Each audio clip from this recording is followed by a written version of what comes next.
Masaya raw si PNP Chief Ronald De La Rosa na napabilang siya sa Team Pacquiao para sa comeback fight ng pambansang kamao Manny Pacquiao.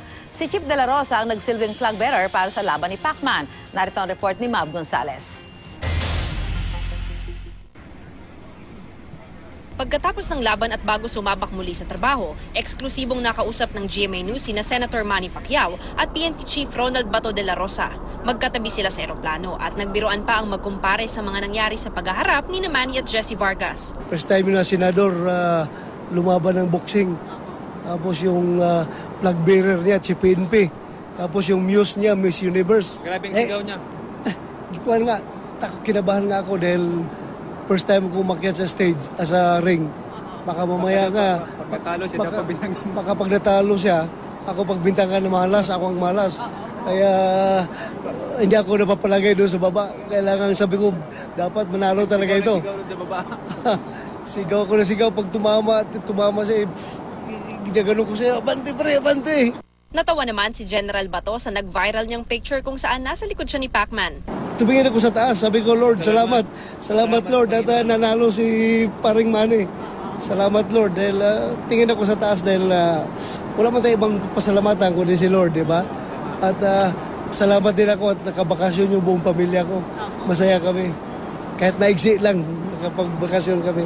Dahil kung nasa Krami kami, kahit na sa isang bahay lang kami nakatira, halos hindi kami nag-uusap dahil sa busy ng trabaho. Doon, sa hotel, may banding kami. Sa eroplano, tiningnan ng doktor ni Manny ang sugat niya sa ulo na tinamo dahil sa isang headbutt. 3 araw lang daw ang bibilangin para gumaling ito. Nagkaroon na po kayo ng injuries, na-operahan kayo last year. Kamusta po yung katawan niyo? Sa tingin niyo, pwede pa lumaban ulit? Okay naman. Iba kaysa nung mga ibang laban ko. Usually, ganitong mga araw, halos hindi ako makagalaw dahil sakit sa katawan. Ngayon, hindi masyado. Okay, so fit na fit. Meron pong ibang tao na sabi nila, parang hindi nyo raw po masyado pinukpok si Jessie. Sabi na knockdown nyo na, kaya nyo raw sana i-knockout. Hindi, aggressive man yung style natin. Nandun yung aggressiveness natin. Pero hindi tayo nagkukumpiyansa kasi nag-aabang din siya ng isang pagkakataon na pwede siya makapasok kay isang suntok lang. So, hindi tayo naging careless doon sa pagiging agresibo natin. Nakakausap ko si Ate Jinky, sinasabi niya, sana last na raw. Gusto niya mag-retire ka na. Ano bang napag-usapan niyo? Hindi pa kami nag-usap niyan ganyan. Hindi pa kami nag-usap about yan. Pero kung kayo pong tatanungin, mga ilang laban pa ba ang pwedeng sumunod dito? Tingnan lang natin. Kaya pa naman natin. Nanood pala si Terence Crawford, pati si Floyd Mayweather. Sabi po nila yung dalawang yun daw yung most likely makakalaban nyo if may kasunod pa. Sino po yung mas preferred nyo kung kayong tatanungin ni Bob?